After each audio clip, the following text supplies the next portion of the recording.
Bom dia. É um prazer estar aqui novamente falando sobre o Código Florestal. Creio que muitos dos senhores já me ouviram, então, mas é uma oportunidade agora de tirar todas as dúvidas que ainda podem ter sobre essa questão, ok? Bem, vamos começar então. Nós não podemos falar do Código Florestal sem fazer um comparativo mundial da área florestal do mundo. Então, nós somos, o Brasil é o segundo país em cobertura florestal. Nós estamos falando de extensão territorial da Rússia e extensão territorial do Brasil. Vejam só, a extensão territorial da Rússia é muito maior e ela representa apenas 47%. Tá? Fora isso, nós temos que levar em conta o clima também na Rússia, que distingue bastante aqui do Brasil. Como o produtor foi parar na ilegalidade? Essa é a grande questão, todo mundo pergunta e não sabe por quê. Hoje, 90% dos produtores não estão cumprindo o Código Florestal. Por quê? Porque a lei ela foi mudando ao longo do tempo. Hoje, nós temos mais de 16 mil regras que comandam a questão ambiental. E, em 1965, nós tínhamos que largura de rio até 10 metros teria que deixar 5 metros. Em 1986, essa lei mudou e passou até 10 rios com largura até 10 metros para 30 metros. Então, vamos supor da seguinte forma. O meu avô me deu uma propriedade e essa propriedade ele tinha feito, em 1965, ele tinha feito os 5 metros de mata ciliar. Tinha um rio que passava na propriedade e ele fez os 5 metros de mata ciliar. O que aconteceu? Hoje eu estou irregular. Por quê? Porque ele cumpriu a legislação na época, mas agora é 10, até rios com largura até 10 metros, é 30 metros. Ok? Bem, depois de 2 anos de discussão na Câmara dos Deputados, finalmente o projeto de lei 1876, deputado Al Rebelo, que modifica o atual código, foi aprovado. Vejam bem o número aqui. Nós estamos falando de 410 deputados federais. Muitos dos senhores que estão aqui nos acompanharam várias vezes na ida a Brasília e viram como foi difícil essa aprovação. E agora, só para dar uma amostra de como foi, eu vou passar um videozinho mostrando como foi a aprovação no dia 10. A votação na Câmara entrou pela madrugada. Depois de 4 horas de debates, os ruralistas venceram com um placar folgado. O relatório do deputado Aldo Rebelo foi aprovado por 410 votos contra 63. O resultado dividiu até mesmo a base de apoio ao governo. Não pode passar desapercebido a frase do líder do governo. Essa emenda é uma vergonha nesta noite, esta casa local está. Depois de 3 semanas indo direto a Brasília, finalmente foi aprovado, e eu posso dizer para os senhores que o texto mudava durante todas essas 3 semanas, ele foi mudando ao longo do tempo. E na própria noite que ele foi aprovado, ele mudou 2 vezes o texto, que eu vou mostrar para os senhores quais foram as mudanças. Então, as principais alterações do projeto, eu vou falar do que interessa realmente, que seria, no caso, a reserva legal, como fica nesse projeto, áreas de preservação permanente, áreas consolidadas e plano de regularização ambiental. É importante, antes de começar a falar isso para os senhores, deixar bem claro que o que está valendo hoje é a lei 4771 de 1965, o atual Código Florestal. Isso aqui, na verdade, é uma probabilidade de mudar, mas o que continua valendo é a lei florestal. Vamos falar então de reserva legal. Fica bem claro que foram mantidos os percentuais de reserva legal atual, ou seja, 80% na Amazônia, 35% por Cerrado e 20% aqui na região sul. O que mudou, e que é bastante interessante, é que é o conceito de reserva legal. Reserva legal passa a ter uma função de assegurar o uso econômico, que antes não tinha, de modo sustentável dos recursos naturais do modo rural. Então, mudou o conceito de reserva legal. Aqui vem aquela questão mais importante da isenção dos 4 módulos fiscais. De isenção de produtores até 4 módulos fiscais de terem reserva legal. No primeiro texto do Aldo estava assim, isenção de reserva legal para produtores até 4 módulos fiscais. Houve toda aquela discussão, porque falou então que ia ter desmatamento, que os produtores que tivessem alguma área florestal na propriedade iam retirar, então ele mudou. O último texto ficou dessa forma, vamos ver. Imóveis rurais com áreas até 4 módulos fiscais não precisarão recompor a reserva legais, ou seja, valerá o percentual de vegetação nativa existente na propriedade até 22 de julho de 2008. Ficou claro isso? A diferença entre isenção e a questão de não precisar recompor? Ou seja, o que está lá, ele não pode tirar. Entendeu? Então, o produtor rural que já tem 20% na propriedade, ele não pode retirar. Tá? Isso é muito importante ficar claro, inclusive porque a data limite é 22 de julho de 2008. Então nós vemos na mídia agora que está havendo desmatamento no decorrer lá na Amazônia, já teve vários lugares que mostraram na mídia que está havendo desmatamento. Esses produtores, eles vão ser punidos. Por quê? Porque a data limite é 22 de julho de 2008. Essa vai ser a data que vai ser contada quando aprovada a lei. Ok? Alguma dúvida sobre isso? Muito bem. Bem, e as demais propriedades? As demais propriedades poderão somar, poderá ser feito o cômputo de APP na reserva legal, desde que não ocorram novos desmatamentos, que a APP esteja conservada em regeneração e o proprietário tenha feito o famoso CAR, Cadastro Ambiental Rural, que depois eu vou explicar um pouquinho o que significa esse Cadastro Ambiental Rural. Tá ok? Bem, aí então, só para vocês entenderem como o texto foi mudando ao longo do tempo, no primeiro, a proposta inicial que foi proposta pelo Aldo, era da seguinte forma: as áreas até 4 módulos fiscais eram isentas de reserva legal e a área que tivesse a mais, somente a área que tivesse a mais poderia computar a área da APP mais a reserva legal, nos 20%. Tá? Na proposta final que ficou valendo, é da seguinte forma: somente serão beneficiadas áreas até 4 módulos fiscais. Então, se nós tivermos uma área com 5 módulos fiscais, o proprietário deve somar a APP mais a reserva legal nos 20%. Ficou claro isso também? Tá? Essa foi uma mudança que não nos agradou de forma alguma, porque nós achamos que deveria ficar da forma que estava anterior. Pois não. Um módulo tem que recompor ou 5? Não, isso que eu estou explicando. Se tiver 5 módulos fiscais, de acordo com a legislação, tá, que foi aprovada na Câmara, ele vai ter que recompor 20% de tudo, tá, dos 5 módulos. APP, mas ele pode somar a APP mais a reserva legal dos 20%. Pois não?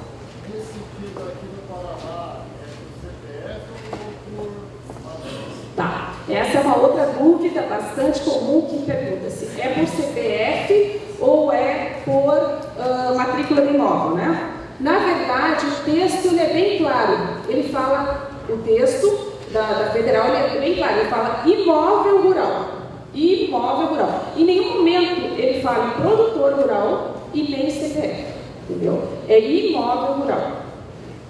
Tá?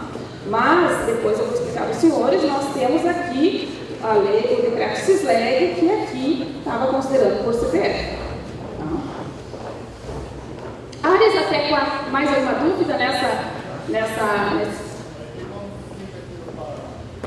Aqui no Paraná, na verdade, vou explicar também para os senhores até o final, que depois que for aprovada a lei federal, nós vamos ter que fazer um trabalho aqui para modificar a lei estadual também. Bom, mais alguma dúvida? O prazo da averbação do CISLEG foi prorrogado, porém o IAP está exigindo essa averbação imediata para a emissão de qualquer licença que o produtor necessite. Bem, isso também é uma outra discussão que eu vou inclusive mostrar no final. Nós temos uma ação, nossos advogados estão aqui, podem falar sobre isso no final, e daí vai ser explicada essa questão. Então, a reserva legal aqui, então, no Brasil, dá um total de 4, isso beneficiaria, então 4,70 milhões de total de imóveis aqui no Brasil, até 4 módulos fiscais. No caso específico aqui do estado do Paraná, que a nossa estrutura fundiária, 92% teria 100 hectares, nós teríamos grande parte dos nossos produtores rurais beneficiados com essa isenção de reserva legal. Isso é importante deixar bem claro que nós teríamos essa condição porque não está sendo considerado agricultura familiar, e sim imóvel rural. Então é muito importante que continue sendo sempre imóvel rural. Mais algumas considerações a respeito de reserva legal. O replantio pode ser feito com espécies nativas e exóticas, e as exóticas não poderão ocupar mais de 50% do total da área recuperada. A reserva legal pode ser explorada economicamente por meio de plano de manejo. Então, voltando àquela mudança do conceito de reserva legal, que é também ter exploração econômica. O proprietário poderá também permitir a regeneração natural ou compensar a área a recompor, doando ao poder público, regulamenta a servidão florestal e condomínio. Tá? Aí foi também questionado um outro aspecto. O produtor rural que já tiver uma área de reserva legal averbada, ele pode compensar, ele pode doar essa área para outra propriedade? Isso foi perguntado bastante. Então, o texto deixa essa abertura. Ele pode doar, se ele é um produtor de 4 módulos fiscais, ele está isento de reserva legal, ele pode compensar essa área em outra propriedade. Ok?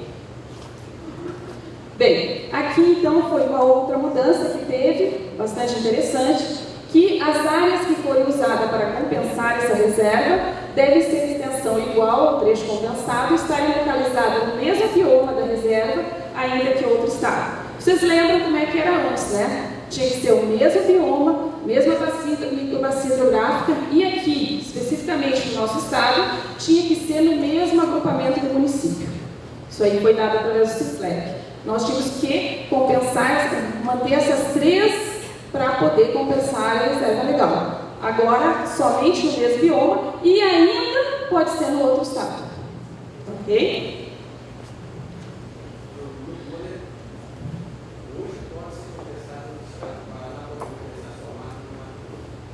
Se o texto for aprovado, que eu estou falando, que eu estou comentando aqui, esse texto ele depende da aprovação do Senado e outras aprovações que depois o Cláudio vai mostrar.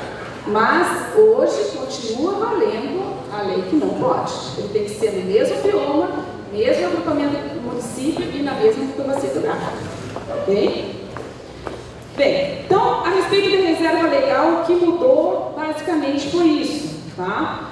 Não sei se os senhores têm alguma dúvida, senão nós entramos agora nas áreas de preservação permanente. Então, vamos entrar nas áreas de preservação permanente. A faixa de proteção de rios continua as mesmas de hoje, mas passam a ser medidas a partir do leito regular e não do leito maior. Vamos explicar o que é isso.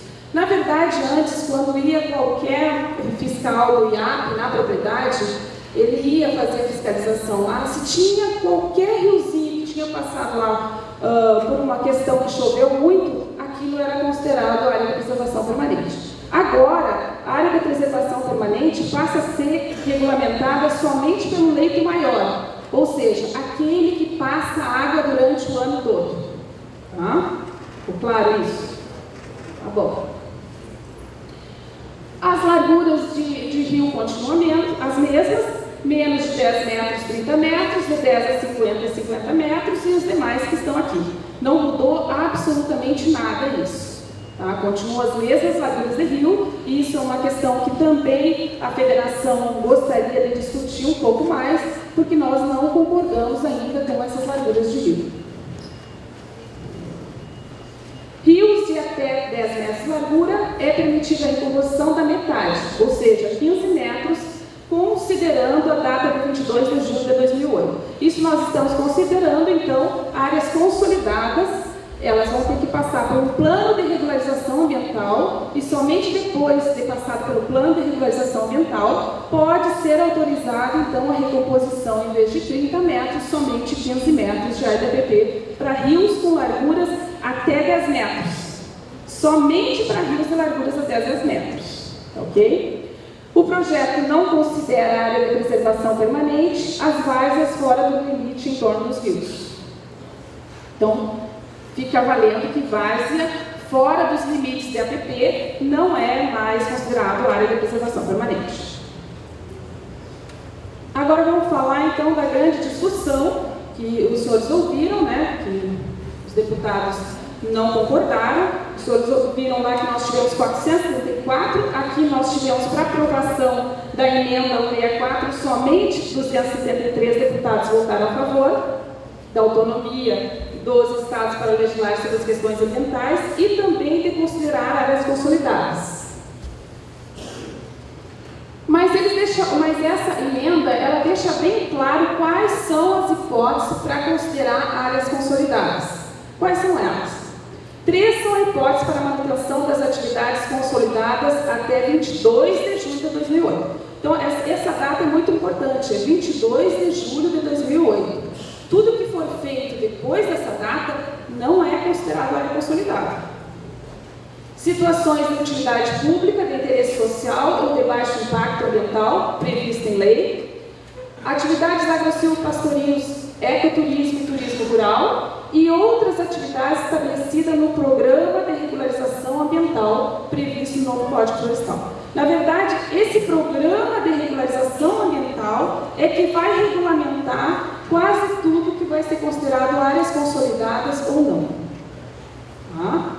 E esse Programa de Regularização Ambiental deve ser feito pelos estados, com essa dificuldade que ainda o governo não aceita. Fica bem claro que as atividades já consolidadas em APP não serão automaticamente mantidas. Isso tem que ficar bem claro para os senhores. As atividades não vão ser automaticamente mantidas. Elas vão depender do Programa de Regularização Ambiental que vai permitir ou não essa regularização. Tá?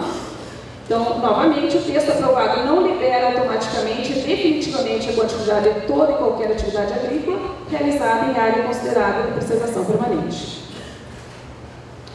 Então, em todos os casos, principalmente naqueles 3 que foram ressaltados, será necessário obedecer a ressalva, ou seja, desde que as atividades não estejam em área de risco e sejam observados critérios técnicos de conservação de solo e água.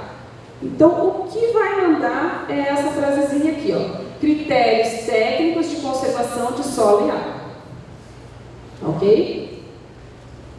Bem, então isso deve regularizar toda essa área do Rio Grande do Sul, de Vinhedos, ou essa área que está em costas.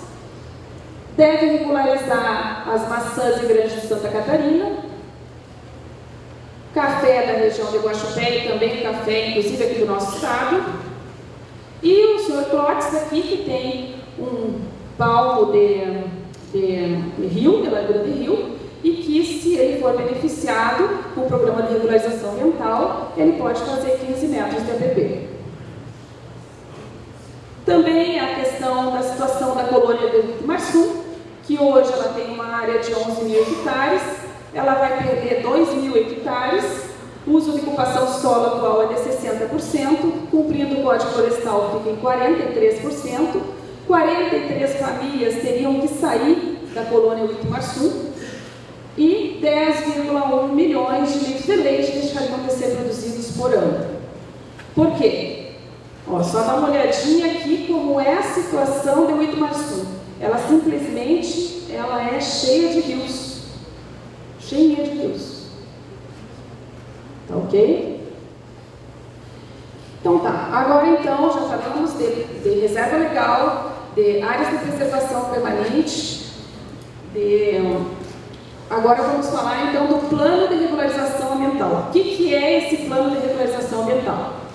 O plano de regularização ambiental pode ser criado pelo Estado, através da emenda 164, no prazo de até 5 anos para estabelecer medidas de regulamentação ambiental. Então aqui fica bem claro, eu acho muito interessante, interessante que até a promulgação do Plano de Regularização Ambiental será assegurada a manutenção das atividades agropecuárias e florestais em áreas rurais consolidadas, localizadas em área de preservação permanente e reserva legal, sendo vedada sua ampliação. Ou seja, depois que for a lei for promulgada, fica certo então até que seja o programa de regulamentação ambiental seja promulgado, pode continuar produzindo nas áreas de preservação permanente ou reserva legal. Mas para isso, o produtor ele vai ter que fazer o cadastro ambiental rural. Ele vai ter que ir lá se cadastrar no cadastro e automaticamente, ao se cadastrar, ele vai estar aderindo ao plano de regularização ambiental. Porque a partir da nova lei não vai ter mais a verbação de reserva legal, e sim o cadastro ambiental rural. O cadastro deve ser criado até 3 meses após a sanção do novo código, e com o cadastro, o proprietário rural deverá aderir ao programa de regularização ambiental para fins de regularização e manutenção. Veja bem, desde que não esteja em área de risco e sejam observados critérios técnicos de conservação de solo e ar. Essa é uma constante. Toda vez se fala em observado critérios técnicos de conservação de solo e ar. Ao aderir ao programa de regularização ambiental, o proprietário que destruiu ou danificou a APP, além do permitido, deverá assinar um termo de adesão e compromisso, no qual deverão estar especificados os procedimentos de recuperação exigidos pelo novo código. Outra questão que eu creio que seja muito importante: enquanto estiver cumprido o termo de compromisso, o proprietário não poderá ser autuado e as multas referentes ao dano serão suspensas, desde que aplicadas antes de 22 de junho de 2008. Isso aqui nada mais é que o Decreto 7029, que foi assinado pelo ministro Mink e que está colocado aqui. Nada mais é do que isso. Bem, o programa de regularização ambiental deverá prever a recuperação de APP, considerando, vejam só, eu acho que aqui abre uma questão muito importante para a discussão: aspectos técnicos, sociais e econômicos. Essa é uma questão bastante interessante, que ele coloca que o programa de regularização ambiental ele tem que observar aspectos sociais e econômicos do produtor rural. Bem, então isso dá uma ideia geral para os senhores o que está em discussão hoje, que vai à discussão no Senado. Basicamente, essas são as principais mudanças. O texto é bastante longo, mas o que nos interessa basicamente seria isso. Bem, o que já avançou na Câmara? Imóveis no limite de até 4 módulos fiscais fiquem isentos de composição da área de reserva legal. Permitir que as APPs sejam somadas à reserva legal para o cômputo dos 20% nas propriedades acima de 4 módulos fiscais. Então, isso já avançou na Câmara. Se for aprovado no Senado, também já foi aprovado isso aí. Agora, o que nós queremos ainda avançar mais? O que nós queremos mudar? Nós queremos que em todos os imóveis, no limite de 4 módulos fiscais, fica-se isento de composição da área de reserva legal. Assim, permite-se que no cálculo da APP seja feita apenas sobre a diferença da área total da propriedade. Ou seja, aquilo que nós estávamos comentando antes, que era o texto inicial. Nós queremos que volte aquele texto inicial, que produtores que tenham 5 módulos fiscais possam recompor a APP mais a reserva legal somente num módulo fiscal e fique isento nos 4 módulos fiscais. Ok? Manter produtivas as áreas de uso consolidado. E uma questão bastante importante que a gente julga que o limite de comprometimento da propriedade rural não ultrapasse 20% de sua área com exigências da legislação ambiental. Mata ciliar de áreas consolidadas de 15 metros, independente da largura do rio, que hoje somente contempla rios com larguras até 10 metros. Só um minutinho de uma dúvida. Pois. eu não entendi. O limite de comprometimento da propriedade rural não ultrapassa os 20% de sua área com exigência da legislação ambiental. O que significa isso? Isso é o seguinte, ó, por exemplo, que nós temos um rio com largura que precisaria 500 metros de APP. Tá? Esses 500 metros de APP não podem ultrapassar 20% da reserva da cobertura florestal na propriedade. Tá? Então, de repente, esses 500 pode vir para 300. Ok? Ficou claro? Muito bem. Bem, o que nós não podemos esquecer? Nós temos o decreto 7497, de 9 de julho de 2011, que data limite de averbação da reserva legal 11 de dezembro de 2011.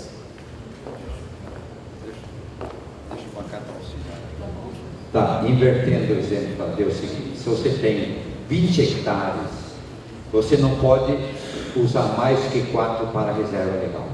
Ou seja, você pode continuar produzindo em 16 hectares, mesmo que você esteja dentro dos 500 metros.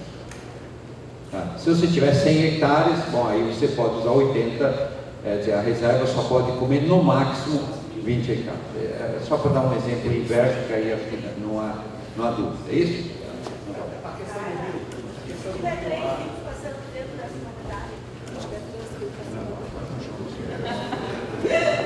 Tá, muito obrigada, ministro.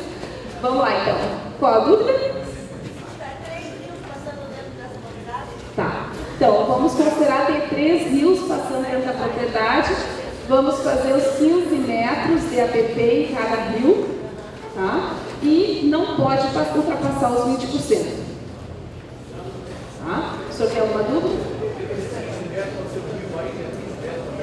Não. Hoje é rios com larguras até 10 metros, 15 metros. O rio Ivaí não estaria contemplado hoje na legislação, mas nós queremos mudar. Aí sim. Mais alguma dúvida? Continuando então, o que nós não podemos esquecer, reiterando, da data limite para a averbação da reserva legal. Nós temos a data limite até 11 de dezembro de 2011. Não podemos esquecer também do decreto do CISLEG aqui, que a lei estadual pode sim ser mais restritiva que a lei federal. Enquanto nós não mudarmos a lei estadual, nós vamos continuar tendo que obedecê-la. E que também não podemos esquecer que a FAEP tem uma decisão na Justiça sobre a averbação da reserva legal, possibilitando os produtores de desmembrarem as suas propriedades até 4 modos fiscais, ou da forma que tiverem, sem ter a obrigação de ter a averbação da reserva legal averbada. Ok? Bem, o recado que nós deixamos é o seguinte: nenhum produtor se nega a proteger sua propriedade com áreas preservadas, mas não admite que sua produção seja inviabilizada por medidas absolutamente inconsequentes. Ok, eu agradeço. Vou mostrar um vídeo só da... Pois não, eu vou preparar um vídeo aqui da ministra, mostrando a ministra quando esteve no Senado, o que ela falou sobre o que foi aprovado na Câmara. Pois não.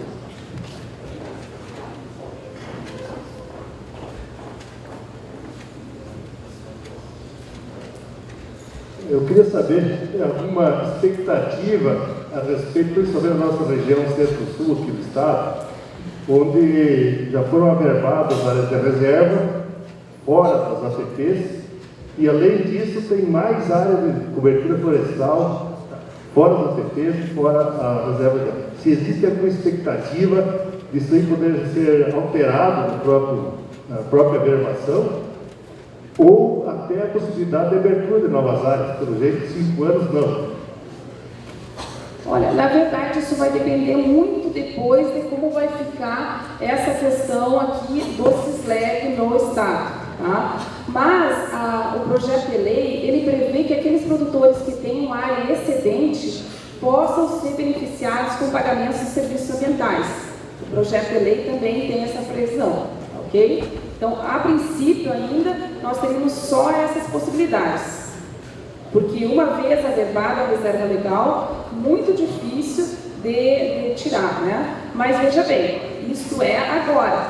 Na verdade, vai haver toda uma discussão jurídica quando essa lei for aprovada. Facilitar a sua apuração e deve reduzir a discricionalidade dos agentes públicos. Deve viabilizar a aplicação imediata.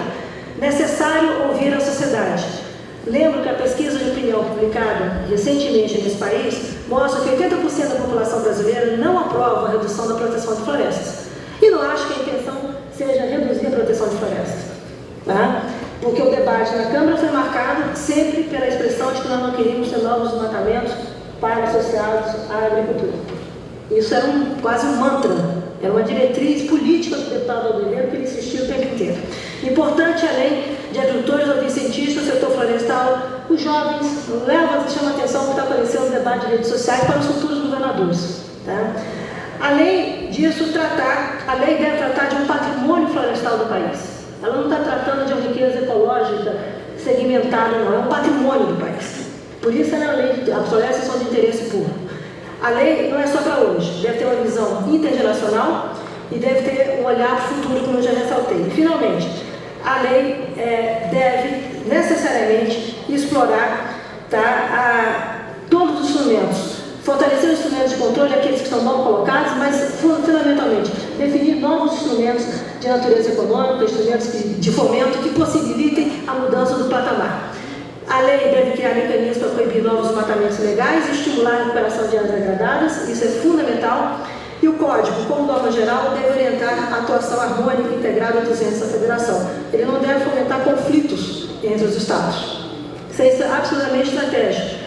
E mais do que nunca, deve aperfeiçoar o que está colocado no termo de cadastramento ambiental rural. O texto reconhece, mas a forma como está colocada não permite que a gente faça um monitoramento do que existe de ativo de florestas nessas propriedades e possa reconhecer com outros instrumentos novas maneiras de gerar renda. Então, acho que é importante que a gente incremente o mecanismo de geração de renda no campo e a proteção ambiental é um fator estratégico para isso.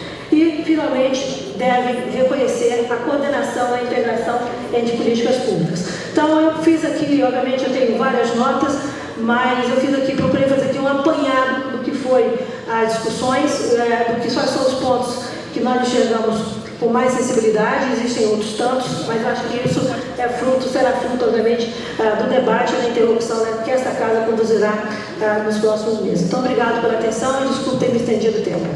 Qual é a solução que a gente pode trazer para os moradores da colônia de Vitimaçu que tem esse problema que você passou aí? Tem alguma saída para esses pequenos produtores, que parece que 43 famílias teriam que praticamente parar com as suas atividades? Justamente, a grande opção seria a mudança do Código Florestal. É isso que nós estamos querendo para que essas famílias não fiquem inviabilizadas.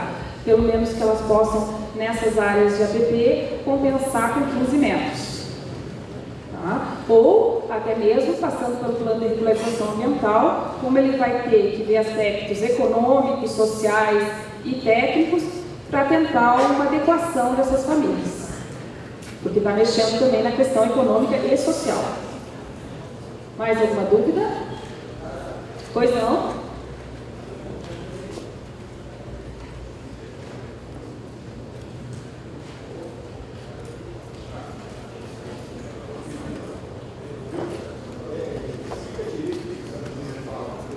O que a ministra falou, tá?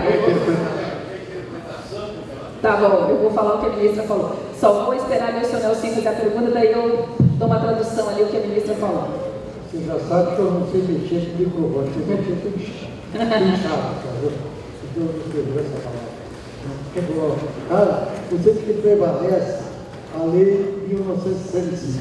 Justamente, hoje isso continua valendo, né? Enquanto não aprovar o Senado. Foi prorrogado a verbação da reserva legal só, né? Somente o que foi prorrogado é a verbação da reserva legal para 11 de dezembro de 2011. Pois é, mas o que dispunha no implementado foi o decreto 6.514, de 22 de julho de 2008, prevê aquelas multas milionárias diárias. Justamente. E hoje nós estamos com um instrumento de fiscalização através do Força Verde, todo ativo do campo. Então, acho que é uma lei que nós temos que fazer os produtores. Tá, a lei só prorroga a verbação. A verbação. Mas o decreto 6.514 de 22 de julho de 2008 prevê aquelas multas milionárias diárias. É diária a multa, que varia de R$500 a R$5.000. Correto. O produtor que deixar... Isso. Então, eu vou reiterar. O produtor que deixar de averbar a reserva legal até 11 de dezembro de 2011, ele pode sofrer multas que vão de R$500 a R$5.000 hectare por dia. Bom? Porque se ele derruba uma árvore lá, vai no fiscal e multa ele, essa multa é diária. Sim. Uma árvore, 2 árvores, 3 árvores. Daí eu tenho um cálculo lá, uma propriedade de 80 hectares, se o cidadão derrubar 3 árvores, quando ele é multado, em 6 meses ele já perdeu a metade da propriedade. Com certeza.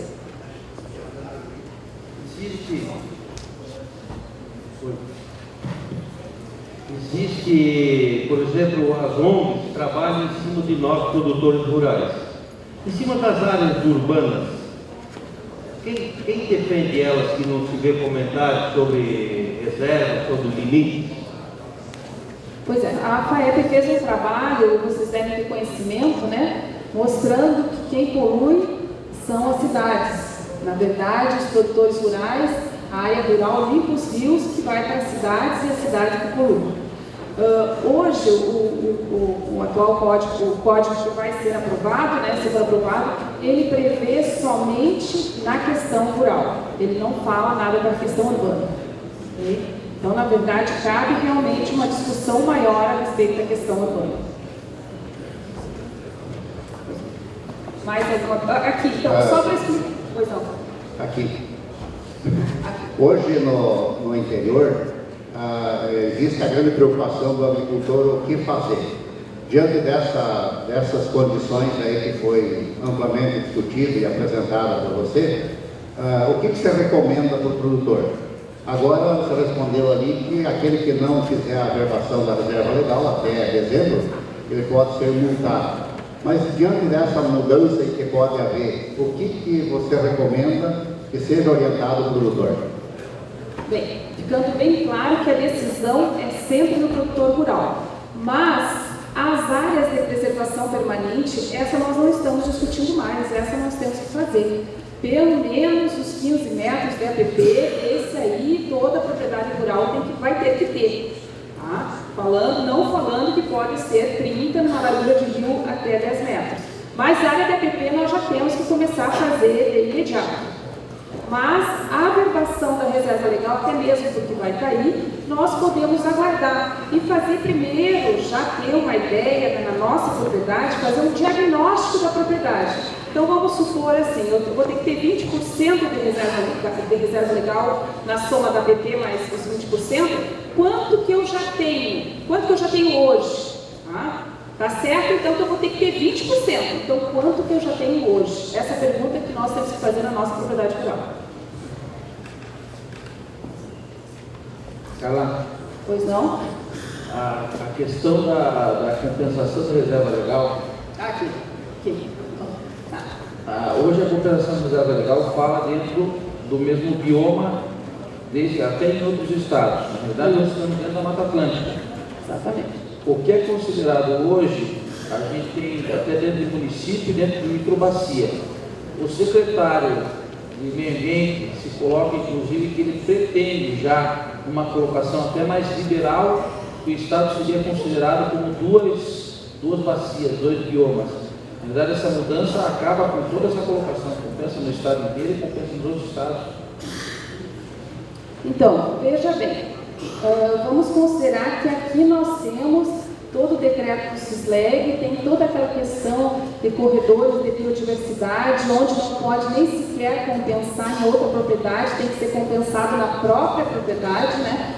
Então, nós temos que avaliar como vai ser aqui especificamente no nosso estado. Hoje, se for aprovado a lei federal, nós não tivéssemos uma lei estadual aqui, poderia compensar somente um outro bioma, desde que seja Mata Atlântica, considerando a nossa aqui, mesmo que fosse em outro estado. Mas nós temos a lei do CISLEG e vamos precisar discutir com todas as suas portarias que tem, né? Então nós vamos precisar discutir tudo isso para ver como vai se adequar a lei federal aqui no nosso estado.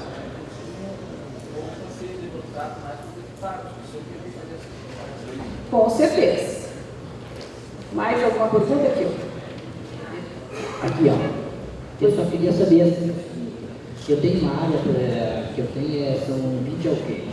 Esses 20 alqueires eu estou utilizando dela 50%, se der 50%, certo? Você falou aí antes que daí essas outras partes aí vai ser pago lá com, você falou aí. Pagamentos por serviços, essa é uma possibilidade. A lei abre uma possibilidade de pagamentos por serviços ambientais ou ainda a possibilidade de servidão florestal. O senhor ceder essa área para outra propriedade ou para outro produtor, né, que não tenha reserva, não tenha os 20% de reserva legal na sua propriedade. Aí que está a minha preocupação, porque daí a gente, assim, eu imagino que esse pagamento deve ser uma coisa tão irrisória que para mim sair do meu lugar, está vindo no banco, eu sei lá onde, não vai pagar nem o combustível que eu venho de lá aqui. Outra questão, assim, ó, eu tenho 3 filhos. E eu já estou numa idade de 50 para frente, aí já estou parando. A hora que eu repartir, tiver que dar um pedaço para cada um, como é que faz?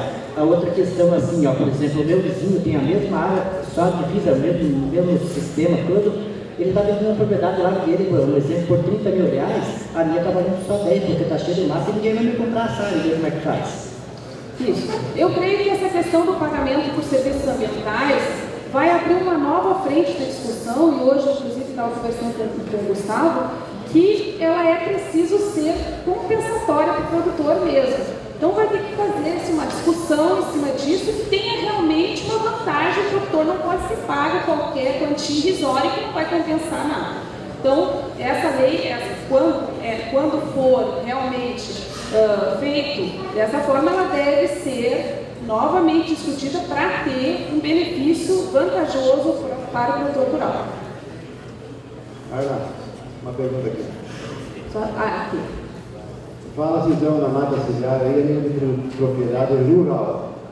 Está se discutindo alguma coisa a nível dos rios que passam pelas cidades? Vamos pegar São Paulo, que tem rios consideráveis que passam pela cidade, entre outras cidades, ou quase todas as cidades, algum rio passa por dentro dela. E nessa situação, como ficaria?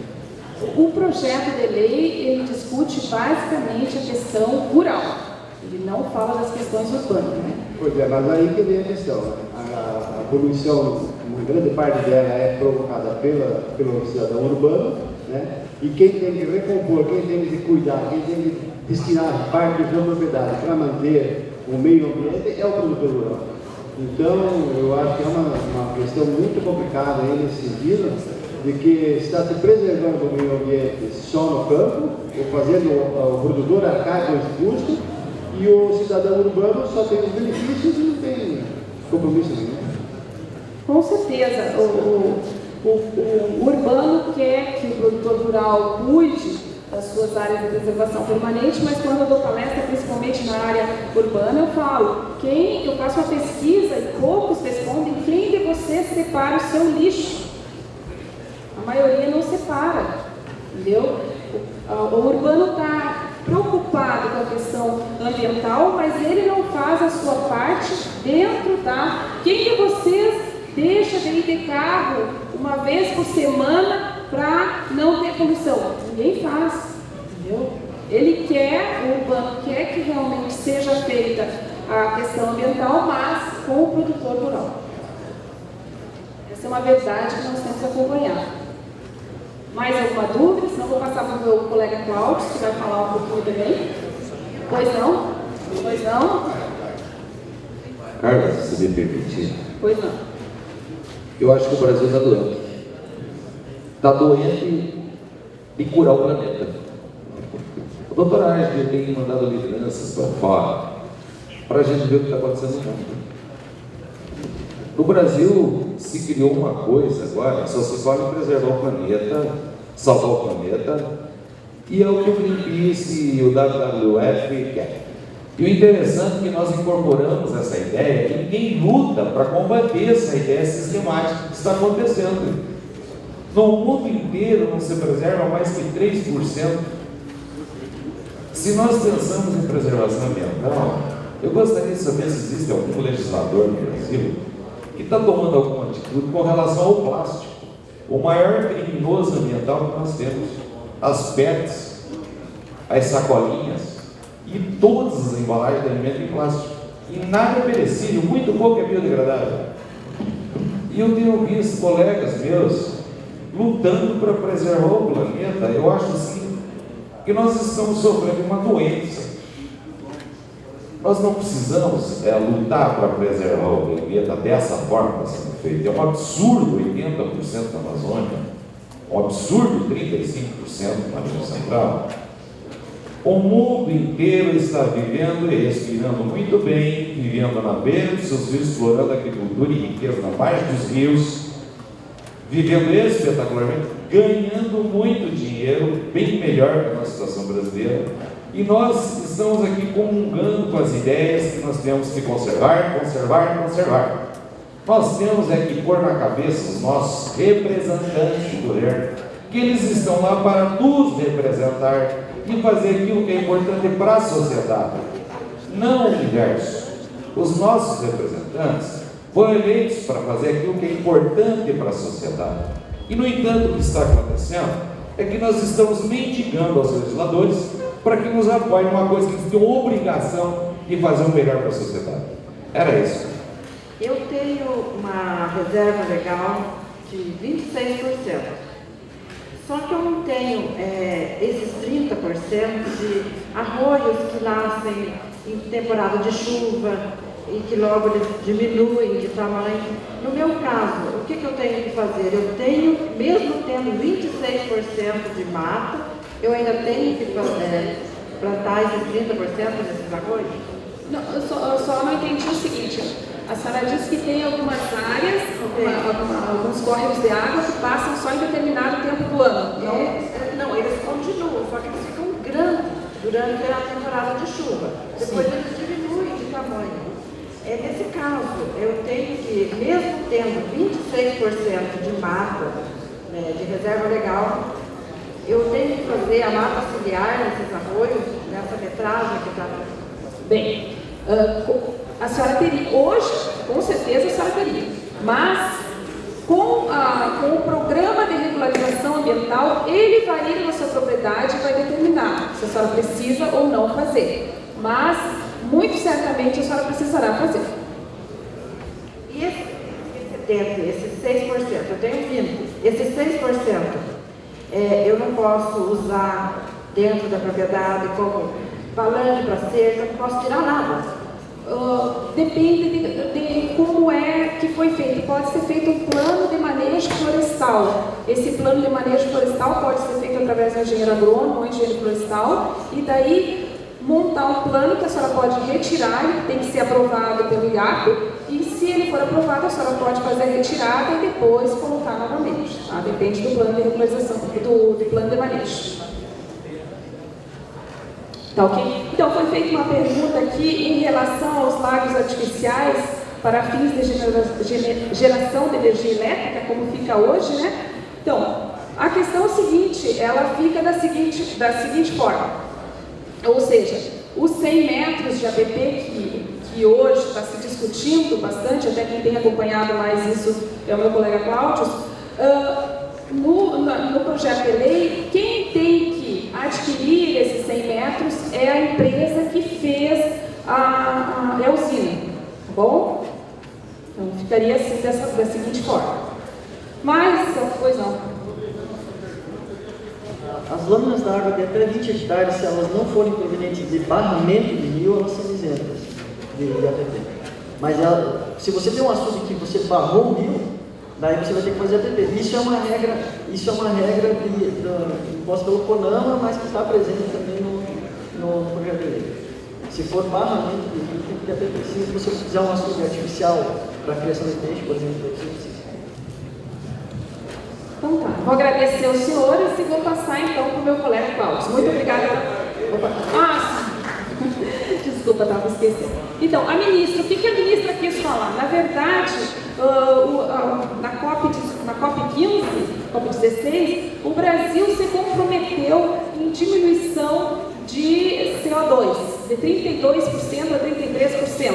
Então, ela está falando desses acordos que foram feitos, que esses acordos não podem ser prejudicados com o novo Código Florestal. Justamente isso que ela está falando. A preocupação dela é com esses acordos que foram feitos, que não podem ser prejudicados. Tá bom? Agradeço, senhores, muito obrigada e passo para o Cláudio, então.